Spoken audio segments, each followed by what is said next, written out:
բարեկամներ,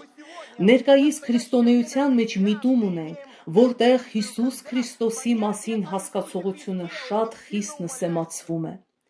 Մարդիկ ընդունում են Հիսուսին որպես պատմական անձ, հրաշալի հռետոր, ուսուցիչ,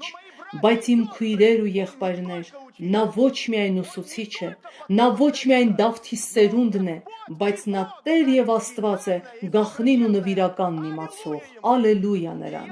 Եվ եթե ես ու դու նրան ընդունում ենք այդպիսին, ապա դա շատ լուրջ է անդրադառնում մեր կյանքի վրա։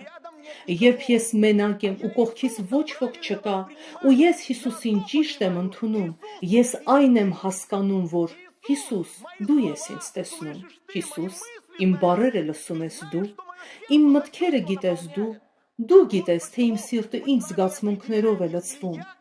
Ահա թե ինչու մենք հասկանում ենք, որ երբ ես Հիսուսին ճիշտ եմ արժևորում, ապա ես նրան ճիշտ եմ վերաբերվում։